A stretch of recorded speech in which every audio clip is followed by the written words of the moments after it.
Oke, pagi teman-teman, ibu-ibu, bapak-bapak semua. Hari ini kita mau ngebahas tentang COVID pada ibu hamil dan menyusui. Nah, di sini udah ada Dokter Adin sendiri. Iya. Dokter Adin, halo? Iya, Oke. selamat pagi. Nah, oke. Jadi nanti pemaparan materi bakal dibawakan oleh Dokter Adin. Mungkin Dokter Adin bisa perkenalkan diri terlebih dahulu. Ya, nama saya Dr. Adin. Saya dari Rumah Sakit Sarjito. Saya kebetulan dokter obstin dan mungkin ingin share aja dengan teman-teman masalah mengenai COVID-19, terutama pada ibu hamil. Oke, Dok, mungkin kita bisa langsung mulai ya Dok ya pemaparan materi. Nanti bakal ada pemaparan materi dari Dokter Adin sekitar 20 menit. Terus kita buka sesi tanya jawab sekitar 30 menit. Jadi teman-teman bisa drop pertanyaannya ya di kolom chat atau mungkin bisa nanyakan langsung di ruang Zoom ini. Tapi untuk kelancaran acara kita nanti, mohon teman-teman mute dulu ya sewaktu Dokter Adin memaparkan materinya. Oke, Dokter Adin boleh dimulai. Oke.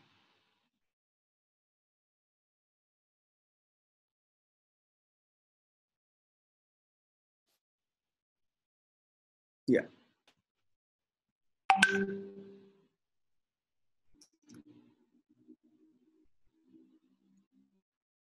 Oke, jadi saya mulai ya. Jadi mengenai COVID-19 pada ibu hamil dan menyusui. Seperti kita tahu ya, COVID-19 ini atau coronavirus disease 19 ini disebabkan oleh virus SARS-CoV-2. Ini merupakan kesehatan yang sudah ditetapkan sebagai pandemi. Artinya hampir seluruh dunia mengalami masalah. Ya, kemudian juga yang menjadi masalah dari COVID-19 ini adalah penyebarannya yang sangat cepat. Ya. Kasus pertamanya di Wuhan, China itu baru mulai 31 Desember. Jadi kurang lebih 4 bulan sudah hari ini sudah mencapai lebih dari 1 juta ya di seluruh dunia. Kemudian juga negaranya juga hampir 200 negara yang sudah terkena. Ya. Kemudian di Indonesia sendiri sampai hari ini sudah kurang lebih 1.700 dengan case fatality rate-nya yang cukup memprihatinkan, sekitar 10%, 170. Dan teman-teman kita yang tenaga kesehatan juga banyak yang terkena. Jadi sehingga masalah ini sangat penting ya untuk kita semua dan kita berharap segera berakhir. Oke, ini mengulang aja tentang itu. Jadi SARS-CoV-2 ini atau virus corona ini memang mirip dengan SARS, ya. SARS, kemudian juga MERS. Ya. Jadi mereka satu keluarga coronavirus yang mungkin lebih mirip ke SARS, walaupun berbeda karena virus itu selalu bermutasi kan. Oke, kemudian untuk penularannya, jadi penularannya sampai sekarang WHO masih menyatakan bahwa penularannya itu secara langsung atau tidak, dan yang kedua adalah secara tidak langsung. Tentu yang paling banyak secara langsung melalui droplet. Jadi sampai sekarang WHO pun masih menganggap ini penularannya secara droplet. Droplet itu artinya dari misalnya kita batuk atau bersin, kita akan mengeluarkan droplet ya, itu bisa menginfeksi sekitarnya. Jadi tentunya penularan secara langsung itu dalam kontak, sehingga kita kadang menganjurkan adalah social distancing minimal 1 meter, lebih bagus kalau lebih ya. Beberapa ada yang bilang 2 meter, tapi at least 1 meter. Ya. Jadi droplet tadi itu bisa langsung mengenai mukosa tubuh. Mukosa tubuh berarti mata, mulut, hidung, area T ini ya. Itu yang bisa menularkan. Sehingga anjuran yang sekarang beberapa menganjurkan bahwa kita kalau pergi keluar rumah kita memakai masker. Kemudian kalau penularan secara tidak langsung tentunya dari droplet tadi ada yang mengenai beberapa permukaan ya. Misalnya gagang pintu, ya, plastik, copper, stainless steel itu bisa menyimpan. Kemudian juga sekarang bahwa dia bisa virus tersebut bisa bertahan di bahan seperti plastik atau stainless bahkan bisa sampai 72 jam. Nah, itu yang mengakibatkan kenapa COVID-19 ini sangat mudah menular. Kemudian juga ibu hamil, kalau ibu hamil kemungkinan terkena COVID-19 gimana? Ya hampir sama, tapi ibu hamil kan rata-rata usianya muda, sehingga dibandingkan populasi umum mungkin kejadiannya lebih rendah. Kemudian pertanyaan juga, apakah wanita hamil lebih berisiko terhadap COVID-19? Sampai saat ini nggak ada bukti bahwa ibu hamil berisiko lebih tinggi terkena penyakit berat dibandingkan populasi umum. Salah satu faktornya ya tadi, artinya ibu yang hamil usianya masih muda, ya di bawah 40 rata-rata, sehingga efek COVID-19 ini pada individu yang usianya di bawah 40 tahun biasanya prognosisnya bagus. Ya, walaupun secara umum general accepted bahwa ibu hamil ini kalau terkena infeksi pada pernafasan biasanya bisa lebih serius, tapi sampai saat ini risikonya sama. Kemudian sehingga tadi, tapi yang penting adalah kalau punya tanda-tanda tadi, tanda-tanda gejala pada ibu hamil tentunya sama dengan individu yang non hamil, seperti demam, batuk, sesak nafas. Ya, kalau ada tanda-tanda seperti itu, segera hubungi ke rumah sakit atau dokter obsgin yang menangani. Kemudian untuk efek COVID-19 terhadap ibu hamil. Ya. Jadi sebagian ibu hamil yang terkena biasanya gejalanya ringan dan sedang, seperti flu biasa, pilek atau flu biasa. Kemudian kalau terjadi batuk, demam atau sesak nafas, itu saatnya menghubungi health provider atau rumah sakit. Kemudian bagi ibu hamil yang mempunyai penyakit-penyakit penyerta, misalnya diabetes, itu juga harus lebih hati-hati. Sampai saat ini tidak ada risiko dari efek COVID-19 terhadap kejadian abortus. Beberapa kasus saja meningkatkan risiko kelahiran prematur. Tapi itu pun bisa karena alasan medis dari ibu yang terkena, misalnya gangguan pernafasan, sehingga kehamilannya dipercepat untuk diakhiri. Oke, kemudian efek COVID-19 terhadap janin, saat ini tidak ada data yang menunjukkan bahwa risiko keguguran atau kehamilan dini, kehilangan kehamilan dini karena COVID-19. Kemudian juga tidak ada bukti bahwa COVID-19 ini bersifat teratogenik. Artinya COVID-19 ini tidak menyebabkan kelainan pada janin. Ya. Kemudian hal yang dilakukan ibu untuk proteksi terhadap COVID-19 sama prinsipnya dengan individu yang tidak hamil. Sehingga ibu yang hamil harus melakukan tindakan pencegahan seperti tadi. Sering cuci tangan dengan sabun dan air, sabun, kemudian membersihkan tangan dengan hand sanitizer yang mengandung alkohol. Kemudian juga tetap melakukan social distancing. Kemudian diusahakan jangan menyentuh mata, hidung, atau mulut. Kemudian ketika good hygiene untuk batuk atau bersin. Ya. Jadi selalu tekuk siku kalau bersin atau batuk, atau tutup dengan tisu, kemudian tisunya tersebut dibuang. Kemudian apabila Anda mengalami gejala seperti gejala COVID-19, seperti demam, batuk, atau kesulitan nafas, segera telepon rumah sakit dan dokter kandungan. Kemudian apakah dengan COVID-19 dapat menularkan ke janinnya? Sampai sekarang ini penelitiannya tidak ditemukan virus dalam cairan ketuban atau amnion ataupun ASI. Sehingga belum ada bukti bahwa COVID-19 ini ditularkan secara vertikal dari ibu ke janin. Kemudian dari POGI, ya, Perkumpulan Obstetri dan Ginekologi, kita untuk kunjungan ke dokter kandungan, bagi yang rutin periksa ke dokter kandungan. Tentunya bersifat individu, ya, jadi tergantung kondisi dari masing-masing kehamilan. Tapi pada prinsipnya apabila tidak perlu sekali, kunjungannya dapat ditunda. Jadi misalnya Anda mempunyai appointment yang sudah terjadwal, alangkah bijaksananya kan apabila telepon dulu, telepon atau kontak. Sekarang mungkin lebih mudah ya dengan WA pun bisa. Tanyakan ke dokter kandungannya apakah memang perlu sekali untuk meninggalkan rumah untuk dilakukan pemeriksaan rutin. Ya. Tapi apabila ada tanda-tanda kegawatan seperti muntah hebat, perdarahan, kontraksi perut atau nyeri yang hebat, pecah ketuban, tekanan darah tinggi, nyeri kepala hebat, gerakan janinnya tidak terasa ataupun sampai kejang, itu berarti tidak usah itu langsung ke health provider atau ke rumah sakit. Tentunya dengan situasi seperti ini, telepon dulu untuk nanti langkahnya seperti apa. Ya. Kemudian persalinan pada ibu dengan COVID-19. Ya.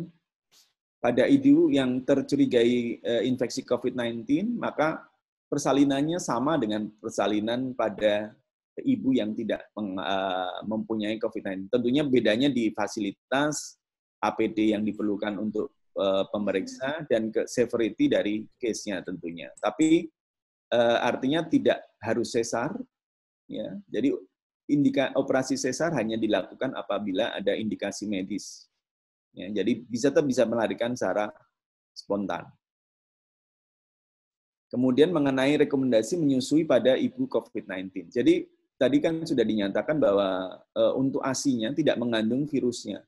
Akan tetapi tentunya sangat riskan bagi ibu yang menyusui yang COVID positif ya untuk menyusui karena pasti akan posisinya dekat. Jadi tentunya ASI adalah yang paling baik tetap dan tidak mengandung virusnya. Tetapi apabila ibunya itu terkonfirmasi positif, apabila dilakukan breast pumping atau ASI perah, itu lebih disarankan. Kemudian apabila terpaksa sekali menyusui, tentunya dengan hygiene yang bagus dan menggunakan masker, sehingga bayi akan terproteksi dari droplet ibu. Mungkin itu saja yang bisa saya sampaikan, nanti untuk diskusinya biar lebih menarik. Terima kasih.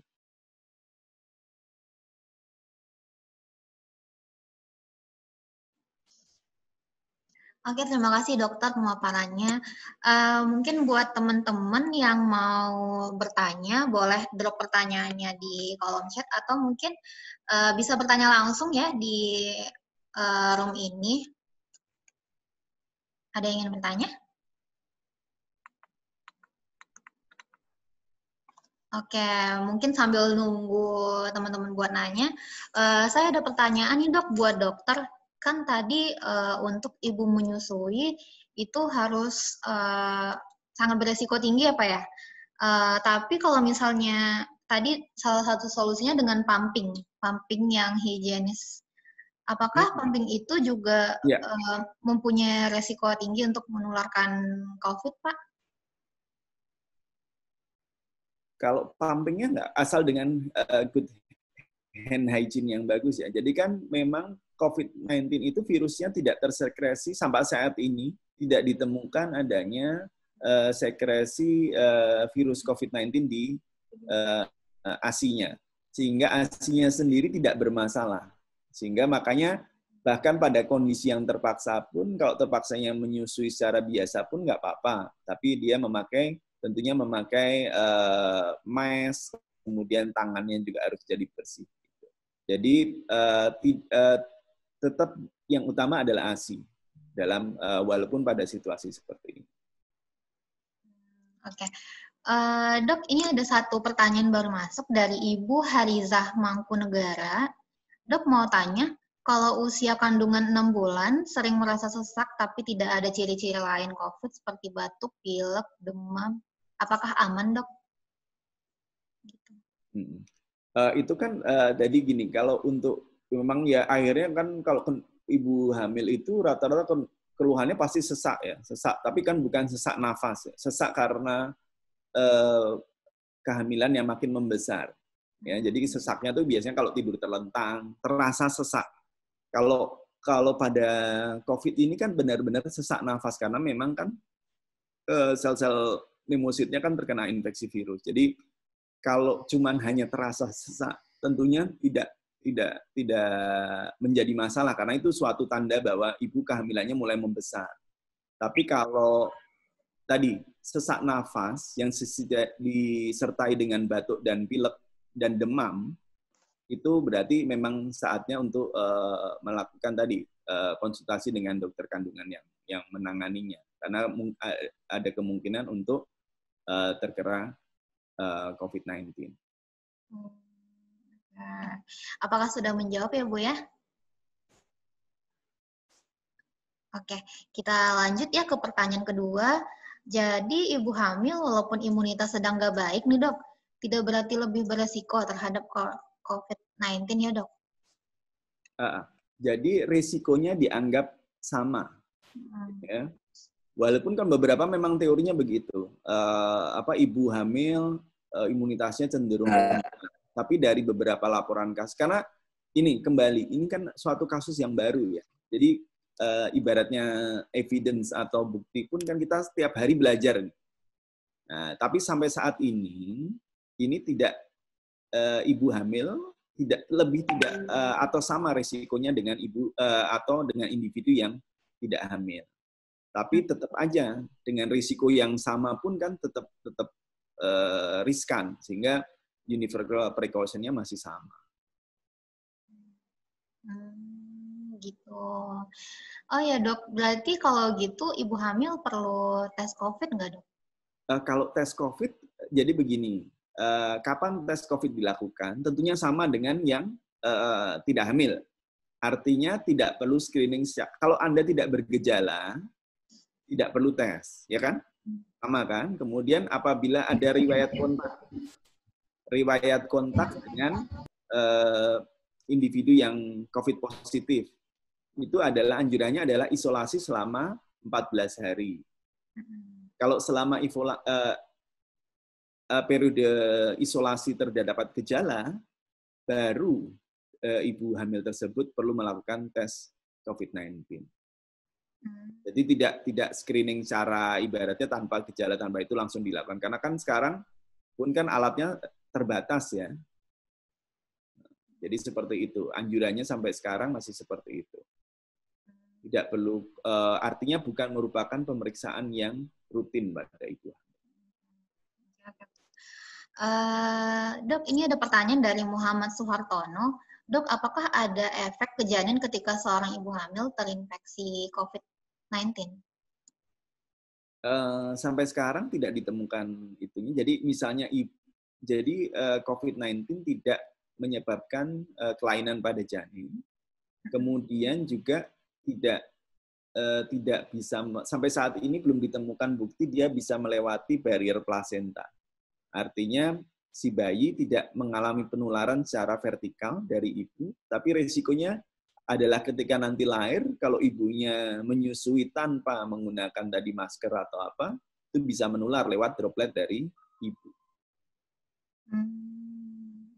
Berarti itu kalau misalnya si ibu yang punya balita atau bayi terkena COVID, berarti anaknya harus dites juga kah dok? Kalau dia positif, ibunya positif. Kalau ibunya positif, iya. Kalau dia melakukan hand hygiene yang bagus sama itu kan tadi tetap melalui sama tadi alurnya. Berarti dia kontak dengan itu ya. Tapi tentunya ini sekarang kan sedang, karena kan jumlah case yang dipelajari pun masih sedikit. Tapi tadi karena keterbatasan alat dan apa, tentunya setelah ada gejala, rekomendasi dokternya yang merawat. Tentunya akan seperti bersifat individualisasi.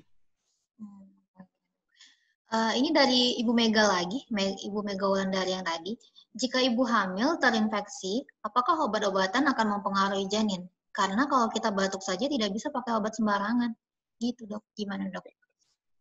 Pertama, untuk terapi pada COVID pun kan sekarang masih, karena kan virus sebenarnya tidak bisa diobati ya. Jadi tentunya tergantung umur kehamilan. Ya. Kan ini harus dilihat case per case sekali ya. Terinfeksi itu seperti apa? Level severity-nya seperti apa? Kalau cuma infeksi ringan, kan sebenarnya akan sembuh sendiri dengan dia melakukan self isolation, ya. Mungkin cukup minum vitamin, istirahat cukup, isolasi diri. Karena kan kebanyakan ibu hamil yang terinfeksi itu kan akan pada kondisi yang ringan atau sedang. Nah, tentunya beda kalau dia mengalami pada seperti yang infeksi berat ya. Tentunya nanti ada protokol-protokol lain. Tapi sampai saat ini apabila terinfeksi dan ringan dan sedang, obat-obatnya cukup obat-obatan suportif saja. Saya kira pemberian obatnya pun bisa dipilihkan obat yang aman. Nah, kalau terinfeksi tentunya pasti itu sudah berkonsultasi dengan dokter kandungan yang merawat, ya kan? Artinya tidak bisa memberikan obat yang ibaratnya obat yang bisa dibeli jual bebas seperti itu. Dok, mau tanya dok. Halo, dok. Iya. Ini kan saya ini punya riwayat penyakit MAH. Jadi sama dokter obgyn saya dikasih dikasih vitamin C. Nah, setelah mengkonsumsi vitamin C itu tuh kayaknya langsung nyeri banget gitu lambungnya. Itu gimana ya dok? Apa pengganti vitamin C-nya ya yang bisa saya konsumsi? Ya. Jadi sebenarnya kalau masalah suplementasi pada ibu hamil atau pada semua orang ya saya kira ya, itu kan tergantung dari konsumsi makanan kita sehari-hari. Kalau kita makanan kita sehari-hari cukup sehat, artinya gini, vitamin C kan nggak harus dari suplemen. Kita bisa dapat dari buah, dari sayur. Tapi menurut saya mending daripada mengharapkan dari suplemen, malah kita mulai hidup sehat, artinya memperbanyak dari sayurnya atau buah yang berwarna-warni, sehingga nanti sumber vitamin C-nya dari situ. Oke, iya, makasih ya dok. Ya. Ada teman-teman yang mau bertanya lagi? Oke, saya lanjutin di kolom chat ya. Selanjutnya, oh ya, ada pertanyaan dari Zakia Zaki. Dok, beresikokah alat untuk USG untuk saat ini? Mengingat USG juga dipakai banyak orang. Jadi untuk gini, jadi prinsip pemeriksaan tentunya kita bersihkan ya. Dan kan rekomendasinya sekarang adalah apabila tidak perlu sekali untuk melakukan pemeriksaan, itu tidak perlu. Kita kan dari POKI juga mengembangkan telemedicine. Jadi artinya konsultasi tersebut nantinya bisa melalui online juga. Artinya selalu konsultasikan ke dokter kandungannya mengenai jadwal. Apakah memang perlu dok, saya itu untuk periksa rutin seperti ini. Nah, mungkin itu karena kan kita harus, karena kehamilan itu individualis sekali ya. Ada beberapa orang yang masuk dalam risiko kehamilan yang tanpa risiko ringan, sedang, atau berat. Jadi kalau bisa dikurangi jadwal kontrolnya, lebih direkomendasikan. Oke. Berarti kalau untuk ibu hamil yang tetap datang ke bidan untuk diperiksa, itu tetap harus datang dok? Buat kontrol, kayak gitu. Jadi kalau kehamilannya tentukan dulu. Kehamilan apakah itu tanpa risiko, ada berisiko atau risiko tinggi. Sehingga nanti kalau dia tanpa risiko, kan tidak perlu terlalu sering kontrolnya. Kalau WHO kan dia ada minimal itu kan kontrol 4 kali. Minimal. Mungkin dengan itu kalau cuma 4 kali kan berarti 1 kali pada trimester pertama, 1 kali trimester kedua, dan 2 kali pada trimester ketiga. Jadi mungkin itu bisa dipakai. Oke dok. Oh ya dok, ada pertanyaan lagi nih dari Sonia. Dok, saya punya anak bayi, saya merasa nggak sehat. Saya takut aja COVID atau gimana? Apakah ASI bisa digantikan dengan cara lain? Wah, kalau ini kayaknya tingkat parnonya tinggi nih dok. Ya. Kalau Anda, sebenarnya kan kita juga ini ya, good hygiene untuk batuk dan bersin diterapkan. Misalnya ibu batuk atau pilek biasa yang mungkin bukan COVID-19, tentunya pakai masker. Kemudian kalau batuk juga dijaga. Sehingga itu yang biasanya atau hand washing yang kurang bagus itu yang bisa menularkan ke bayi. Sementara ASI pun sampai sekarang masih yang terbaik dan tidak menularkan, untuk ASI-nya tidak menularkan virus COVID-19. Oke. Ada pertanyaan lagi dari Ibu Anissa Ardianti. Dok, untuk dari Ibu Mega, vitamin apa dok yang direkomendasikan untuk ibu hamil supaya imunitasnya lebih baik? Karena saya sering mengalami batuk dan flu, gitu dok. Ya, sebenarnya kalau rekomendasi khusus memang kan belum ada. Jadi artinya vitamin untuk kehamilan pun sebenarnya sudah cukup. Mungkin bisa diimbangi dengan tadi, makanannya yang lebih sehat sekarang. Banyak sayur atau buah. Kemudian jangan lupa juga istirahat yang cukup. Nah, jadi kalau vitamin apa yang lebih direkomendasikan, sampai sekarang sih masih belum ada yang, itu masih berdasarkan, kalau saya bilang mungkin berdasarkan expert opinion ya, cara evidence-nya memang belum ada yang direkomendasikan sekali. Tapi saya kira untuk ibu hamil, vitamin yang didapatkan dari dokter untuk kehamilannya, saya kira itu sudah cukup. Oke dok. Selanjutnya ada pertanyaan lagi dari Sonia. Dok, kalau ibu hamil dan kemudian kena COVID, apakah berpotensi bisa mengalami keguguran? Gimana dok?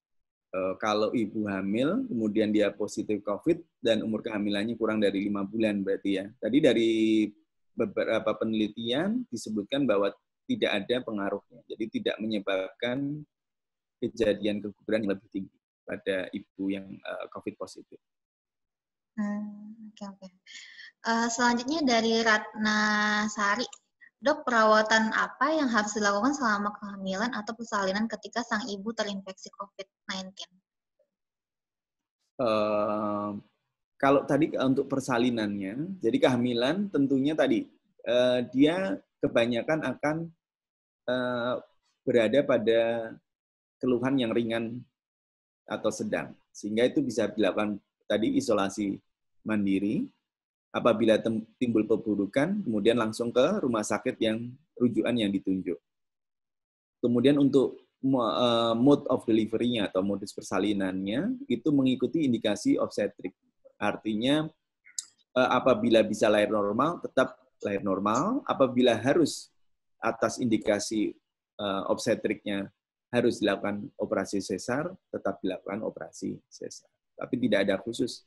Apakah apabila dia kena COVID terus harus melahirkannya secara normal atau harus secara sesar, itu tidak ada. Oke dok. Dok, satu lagi mungkin ini agak random ya.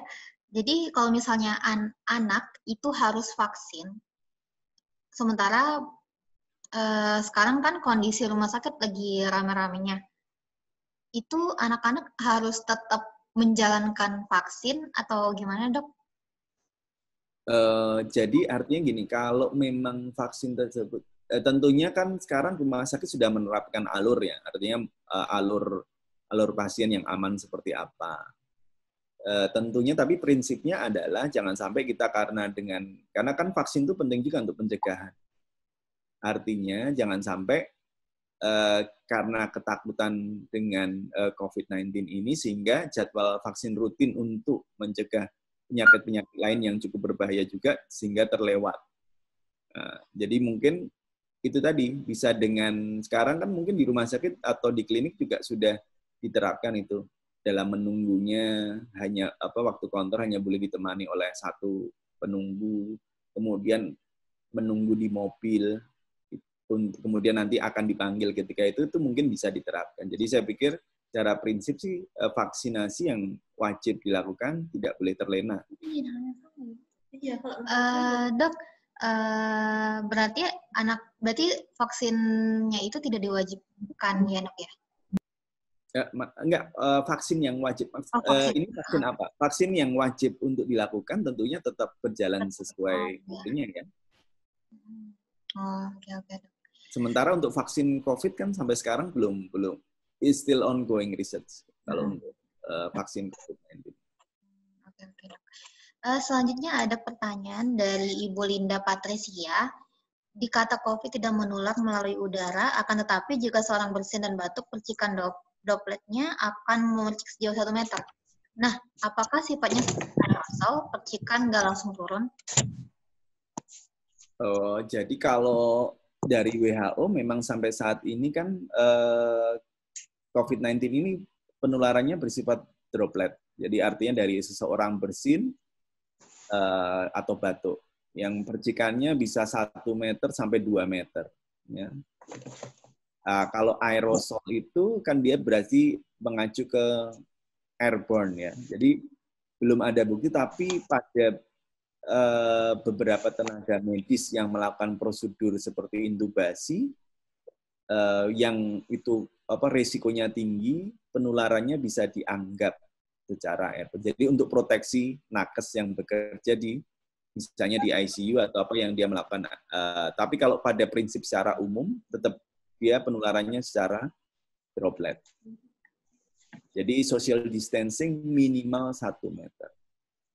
Minimal. Jadi, ya, itu yang mungkin. Kemudian kalau batuk, tentunya harus wajib memakai masker. Memang sekarang walaupun himbauannya sudah mulai apabila keluar rumah, karena menunjukkan beberapa orang yang dia asimptomatik tapi sebenarnya sudah terkena COVID-19. Oh ya dok, ngomong-ngomong tentang masker, penggunaan masker kain sebenarnya seberapa efektif dok? Masker kain itu cukup efektif. Jadi gini, karena tadi social distancing diterapkan, penggunaan masker kain untuk individu yang tidak bekerja sebagai nakes itu masih dianggap berguna.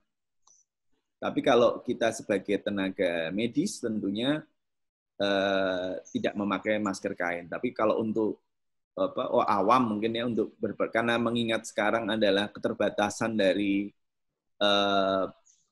mask yang untuk surgical mask yang itu, jadi memang untuk awam mungkin lebih disarankan dengan masker kain karena atau tadi lebih bagus lagi kan dia tidak keluar rumah. Tapi apabila harus keluar rumah mengingat keterbatasan bisa juga dipakai masker kain.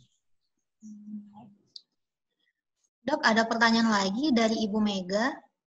Jika mengalami ciri-ciri seperti batuk, diare, tapi tidak ada demam, apakah bisa dikatakan aman atau tidak perlu dikhawatirkan, dok? Ya, jadi tadi apakah batuk, kalau cuma batuk dan diare, nanti akan diobservasi dulu kan di rumah. Kemudian apabila ada,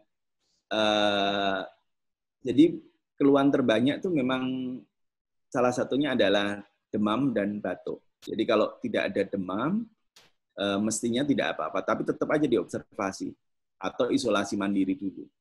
Kemudian apabila ada tanda-tanda makin banyak atau malah sesak nafas, langsung ke menghubungi rumah sakit tentunya. Tapi artinya tidak perlu terlalu panik juga. Kita harus mengingat tanda-tandanya juga. Oke dok, selanjutnya ada pertanyaan lagi dari Ibu Haliza. Dok, misal ada kekhawatiran untuk ke Objin yang biasa periksa saya karena praktek di rumah sakit umum, boleh nggak sih dok pindah ke rumah sakit RSIA yang mungkin lebih aman karena kan Objin kita udah tahu dari awal kondisi kehamilan kita. Ya, tadi tentunya lebih bagus kan dikonsultasikan dengan dokter Objin yang sudah merawat sebelumnya ya. Tentunya itu paling bagus. Kemudian juga kalau rumah sakit umum memang beberapa ada ketakutan, tapi tentunya lebih bagus dikonsultasikan dengan dokter yang merawat. Apakah karena kan mungkin dokternya juga biasanya mempunyai tempat praktek yang lain ya, saya kira. Jadi mungkin bisa dikonsultasikan dulu. Karena rumah sakit pun kan sekarang rumah sakit belum tentu semua rumah sakit rujukan untuk COVID-19 juga. Jadi wise-nya adalah konsultasikan dengan dokter yang merawat. Oke, terima kasih dok. Kira-kira teman-teman ada pertanyaan lagi kah? Oh ya dok, mau tanya satu lagi, kalau misalnya penggunaan masker berbahan dasar kayak woven atau cotton seperti itu, kira-kira efektif nggak sih dok? Untuk penggunaan ke awam kan ini berarti ya? Untuk ibu hamil juga seperti Ya, itu. berarti kan artinya penggunaannya di tempat bukan di tempat fasilitas kesehatan ya. Ya. Nah, saya kira kecuali pada ibu yang sudah positif ya, tentunya itu beda kan. Pada yang ibu hamil biasa itu bisa dilakukan, tidak apa-apa. Tapi kalau dia sudah positif, tentunya beda kan penanganannya dan standar untuk melakukan perlindungannya berbeda. Tapi kalau ibu hamil biasa, saya kira dengan masker kain itu tidak apa-apa. Oke dok, teman-teman masih ada yang mau bertanya lagi? Kira-kira kita juga nyiapin satu hadiah masker ya untuk teman-teman dengan pertanyaan terbaik. Kalau kira-kira masih ada pertanyaan lagi kah? Oke, ya udah. Dok, ada satu lagi nih, titipan pertanyaan dari Ibu Weni. Tips untuk ibu hamil di tengah pandemik ini, apakah ada treatment khusus? Oke, Ibu Weni baru dengar nih Pak. Ya. Jadi mungkin tipsnya adalah tadi, untuk ibu hamil tetap lakukan universal precaution atau cara pencegahan yang sama. Good hand washing ya, selalu cuci tangan ya, baik dengan sabun atau dengan cairan hand sanitizer, kemudian tetap melakukan social distancing minimal 1 meter ya. Kemudian juga ibu hamil ini mungkin parnoan ya, jadi mungkin khawatir boleh tapi jangan sampai parno, sehingga nanti takutnya malah saking parnonya jadi istirahatnya kurang ya, imunitas tubuh dapat turun. Jadi isi dengan hal-hal yang positif aja selama mungkin lebih banyak aktivitas di rumah. Mungkin itu aja sih tipsnya. Oke dok, satu lagi dari Ratna Sari Dewi. Dok, apakah dikatakan tidak bentar, ada dua lagi nih. Dok, apakah ibu hamil boleh vaksin influenza untuk mencegah COVID-19? Dan apakah vaksin tersebut bisa mencegah COVID-19? Jadi untuk saya jawab dulu adalah vaksin influenza itu tidak mencegah COVID-19. Ya, jadi sampai sekarang vaksin untuk COVID-19 ini belum ditemukan, sehingga memang untuk ibu hamil juga tidak usah vaksin influenza, karena memang dia tidak mencegah COVID-19. Kemudian ataupun vaksin pneumokokus, karena memang kalau ibu hamil tidak ada saran untuk melakukan vaksin influenza. Tapi pada individu-individu yang memang ibaratnya sudah ada jadwalnya untuk melakukan vaksin influenza, tidak apa-apa. Tapi mungkin kalau itu ibu hamil, tidak harus untuk melakukan sekarang vaksin influenza demi untuk mencegah infeksi COVID-19. Beda strain virusnya. Baiklah dok. Selanjutnya dari Ibu Linda, virus dikatakan tidak hidup di makanan. Bagaimana jika makanan siap saji yang kita beli dimasak dan pada saat dikemas terkena bersin yang positif? Sehingga jika makanan higienis, ya lanjutan, sehingga jika makanan higienis tapi kemasan makanan udah terkena droplet gitu. Ya, droplet tadi kan bisa hidup di beberapa itu sampai lama ya. Beberapa bahan. Jadi ya itu begini, kalau ini tidak ada anjuran dari WHO atau apa, tapi mungkin kalau kita beli makanan dari luar, sebenarnya kalau saya kira kalau terkena bersin yang positif ya sebaiknya tidak dimakan kan. Tapi masalahnya adalah kalau kita tidak tahu kan. Bermasalah adalah kalau kita tidak tahu ini tadi kenapa. Jadi mungkin beberapa rekomendasi, bukan rekomendasi saya pikir, tapi tips-tips saja. Mungkin itu kalau beli dari luar atau apa, mungkin kita bisa panaskan di microwave dulu. Tapi memang rekomendasi dari WHO juga belum ada masalah seperti itu. Tapi kalau memang terkena bersin orang yang positif, saya kira kok lebih baik tidak dimakan ya, karena riskan sekali memang. Oh iya dok, benar juga. Selanjutnya dari Ibu Irma, dok bulan ini anak saya imunisasi ulang, VPT 18 bulan. Tapi saya sendiri parno ke rumah sakit saat ini. Apakah ada tips? Tipsnya tadi selalu konsultasikan dengan dokter anak yang tentunya yang itu. Jadi pastikan ada tipsnya tuh ada tadi misalnya tentang menunggunya. Kalau jadwal imunisasinya saya kira tetap harus dilakukan. Cuman masalahnya adalah teknisnya kan, teknis waktu ke rumah sakitnya apakah menunggunya di mana, ditemani berapa orang itu kan yang perlu karena untuk supaya antrian tadi tidak terlalu ramah, jumlah orang yang di tempat prakteknya tidak terlalu banyak. Nah, seperti itu yang sifatnya terlalu teknis sekali mungkin itu bisa didiskusikan dengan dokter anak yang merawat atau yang selama ini vaksin. Mungkin itu. Oke, terima kasih dok pemaparannya. Buat teman-teman yang mau bertanya lagi, masih ada kira-kira? Nanti kita sudah sediakan satu masker untuk satu penanya terbaik yang bakal dipilih langsung oleh Dr. Adin sendiri. Gitu. Masih ada lagi kira-kira? Oke dok, saya rasa udah tidak ada yang mau bertanya lagi. Kira-kira dok dari beberapa pertanyaan tadi, menurut dokter, pertanyaan yang paling menarik yang mana nih dok? Hampir semuanya pertanyaannya bagus-bagus ya.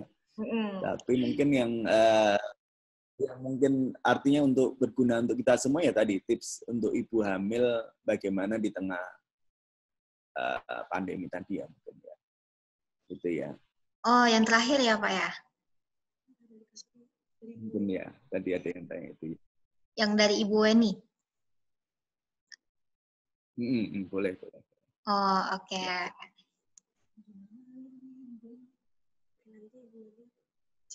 Nanti kita akan chat Ibu Weni pribadi ya untuk setelah habis webinar ini.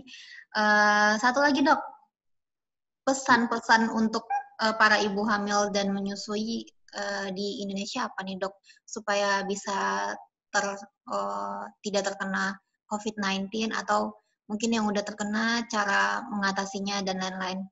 Ya, bagi ibu hamil secara umum ya. Ya, kalau menurut pertamanya adalah stay at home tentunya. Tetap di rumah. Kemudian juga apabila terpaksa harus diterapkan adalah social distancing-nya. Kemudian juga jangan lupa ini sepertinya COVID-19 ini mengingatkan kita bahwa memang kita harus selalu bersih ya. Berarti cuci tangan harus sering ya. Itu kemudian apabila yang terkena tentunya atau bergejala ya langsung hubungi ke rumah sakit yang terkait karena sekarang pun rumah sakit. Jadi apabila ada pertanyaan atau ketakutan langsung hubungi ke rumah sakit yang sudah ditunjuk karena mereka ada alur khusus untuk yang tercurigai COVID. Jadi artinya jangan langsung ke rumah sakitnya, tapi telepon dulu. Ya, juga untuk tadi kontrol, kapan perlu kontrol, konsultasikan juga dengan dokter obstin yang sudah merawat. Saya kira itu. Oke dok, terima kasih banyak atas waktunya dan pemaparan materinya. Jadi kita juga mau ngucapin terima kasih nih buat ini katanya ada yang lagi nonton ramean nih dok. Ibu Raisa, Ibu Linzi juga katanya lagi nonton webinar ini ramean. Oke, mabar dia dok. Selanjutnya kita mau maparin juga nih, mau cerita tentang aplikasi kita. Kita baru upgrade, nambahin satu fitur ke aplikasi kita. Mungkin kita mau share sedikit ya. Mungkin buat teman-teman yang mau lihat ini aja.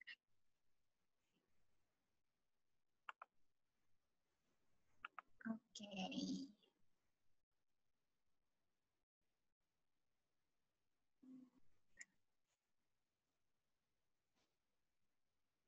Ini cara ngilangnya gimana sih? Oke, ini aplikasi kita, My Health Diary. Jadi ini aplikasi untuk menunjang kebutuhan kesehatan para user-user yang download aplikasi kita. Nah, selanjutnya ini kita mau umumin dulu, next webinar itu bakal diadain tanggal 5 April 2020, hari Minggu, bersama Dr. Ade, Indri Sari, SPAMKes. Topiknya adalah COVID-19 pada anak. Waktunya sama, tetap jam 10 sampai jam 11 pagi. Untuk Zoom ID-nya juga sama, masih di room yang sama, room yang ini. Nanti teman-teman bisa join lagi menggunakan ID yang sama. Jam 10 sampai jam 11 pagi. Nah, ini kita mau kasih tahu fitur terbaru dari My Health Diary. Jadi, kita nyediain satu fitur yang khusus untuk membahas tentang COVID-19 Care. Jadi, sini teman-teman bisa mempelajari sendiri gimana karakter si COVID ini, memprediksi diri sendiri apakah saya terkena COVID atau tidak. Atau di sini juga ada prevent, tips-tips untuk pencegahan COVID-19 itu sendiri. Nah, selain itu, di dalamnya, kalau misalnya tadi teman-teman klik tentang COVID ini, nanti bakal diarahkan ke room yang ini. Di sini ada beberapa artikel yang spesial membahas tentang COVID, segala hal, mulai dari jaga jarak aman, terus penggunaan masker yang benar gimana, cara ngelindungin anak dari COVID gimana, gitu. Nah, selain itu, teman-teman juga bisa tes risiko COVID-19 sendiri loh di sini.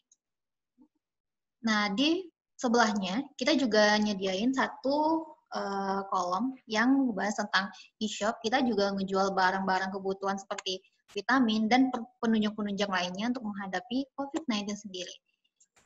Seperti ada masker, ada termometer juga, ada obat-obatan lain-lainnya gitu. Ada hand sanitizer dan lain-lain. Oh iya, buat teman-teman, jangan lupa untuk nonton, like, komen, dan subscribe YouTube kita ya, di Info Medika. Di sini kita juga udah ngebahas banyak hal. Mungkin teman-teman yang ngikutin webinar kita dari yang pertama, itu COVID-19 hoax check, atau ada yang ngebahas tentang rapid test juga, terus ada yang ngebahas tentang sumber mutasi COVID, terus dan lain-lain di sini seputar COVID. Kita udah update di channel YouTube kita. Jadi teman-teman jangan lupa subscribe YouTube kita ya. Oke, teman-teman, saya juga mau share video lagi. Mungkin setelah ini saya akan menutup sesi webinar 6 dari My Health Diary. Sampai jumpa di webinar 7 kita tentang COVID-19 pada anak. See you all.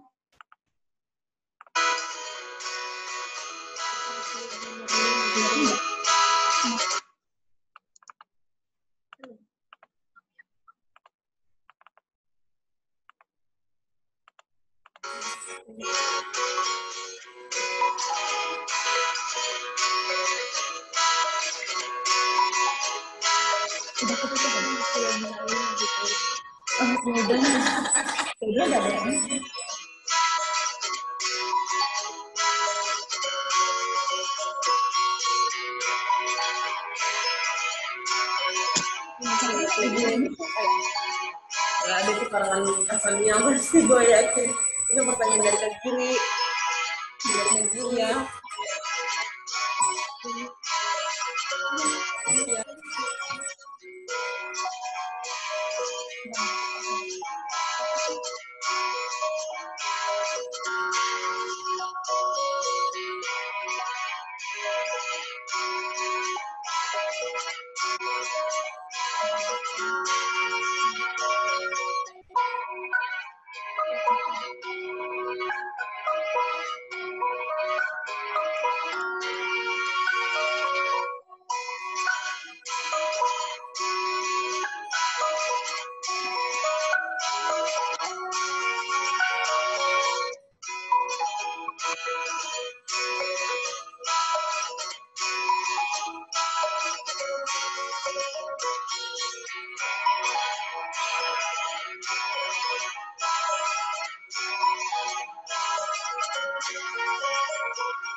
Oke, terima kasih buat teman-teman semuanya.